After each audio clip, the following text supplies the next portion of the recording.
What is the origin of Sango, and what was his relationship with Oshun and Oya? Welcome to the Sankofa Pan-African series. Please support us through Patreon and by buying me coffee. Don't just subscribe to this channel. Turn on your notification button, share our videos, and check out our website, sankofastorybooks.com, for history, Afrocentric stories, and other resources for our children. Now, the origin of Sango, also called Shango, and then sometimes spelled with an X, X-A-N-G-O, like the origin of other Orisha in Yoruba mythology, is complicated. Some scholars believe that Sango was a historical figure who was later deified as a god by the Yoruba people. Alaafin Sango was the fourth Alaafin of Oyo. Others argue that he was a purely mythological figure. According to one oral tradition, Sango was a powerful king and warrior who ruled over the ancient kingdom of Oyo, which was located in what is now Nigeria. He was known for his bravery, military prowess, and supernatural abilities, and was said to have possessed powers that allowed him to control the weather and harness the power of thunder and lightning. One theory about the origin of Sango suggests that he may have actually been inspired by the real historical figure of Jakuta, a ruler of ancient Oyo, who was known for his military prowess and patronage of the arts. Jakuta was said to have been a powerful warrior who used lightning as a weapon and was often depicted with a double-headed axe. All of these attributes are also associated with Sango. Another theory suggests that the worship of Sango may have actually originated from the ancient Egyptian god Seth, who was also associated with thunder and lightning and was known for his unpredictable nature. Despite the uncertainty surrounding Sango's origins, his worship remains an important part of Yoruba religion and culture, and his legacy continues to inspire and influence people around the world. Sango is one of the most widely worshipped deities in the Yoruba pantheon. He is the god of thunder and lightning and is associated with fire, dance, and drumming. Sango is often depicted as a tall, muscular man with a fiery temper and a love for music and dance. He's associated with the color red, and as I said earlier, he is typically represented with a double-headed axe, which symbolizes his power over thunder and lightning. Now, according to oral tradition, Sango is said to have had 3 significant goddesses as lovers. Oshun is considered the first of these formidable female deities. Oba, also a deity, was another one, and then his relationship that was considered the most passionate was with Oya.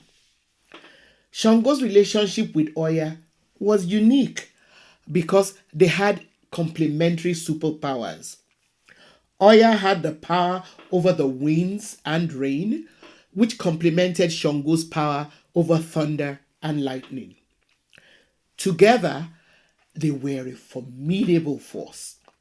When they went to war, Oya led the charge by summoning the winds.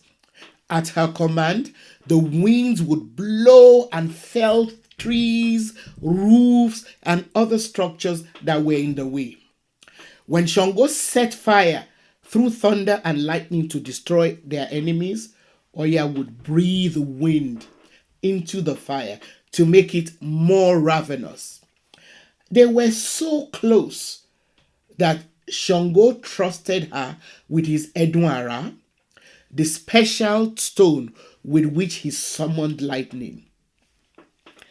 Unfortunately for this ill-fated dynamic duo, during the course of fighting a protracted war, Shango found himself at a loss because his Edunara, which Oya had been keeping for him, got wet and therefore did not spark lightning and thunder at a crucial moment.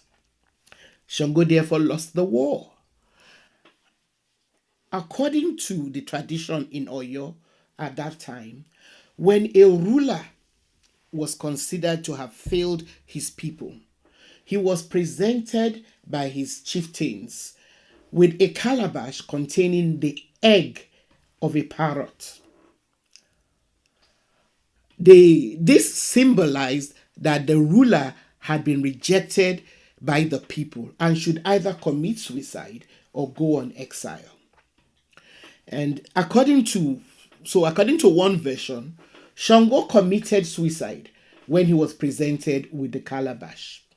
However, the more popular version of his story is that rather than commit suicide, Shango disappeared into thin air, which is why one of his titles is Shango Olukosu. Shango, the Lord who did not commit suicide. Some oral traditions also say that Oya was so heartbroken by the death of Shango that she died, while others say that she too simply disappeared into thin air. Now, the one constant between the two versions about Oya is that after she became deified, she became the deity of Odo Oya River, from where she manifests herself as the strong winds that precede thunderstorms. In Yoruba religion, Shango is venerated as a powerful and protective deity who brings good luck, prosperity, and success. He's also considered a patron of the arts and is often invoked by musicians, dancers, and other artists for inspiration and guidance. Shango's worship has spread beyond Nigeria to other parts of the world, including the Americas, where it has influenced the development of Afro-Caribbean and Afro-Brazilian religions, such as Santeria and Candomblé. Thanks for watching. Please support us through Patreon and by buying me coffee, so we can continue to bring you this series. Turn on your notification buttons and don't forget to share our videos with your contacts, and please keep your comments coming.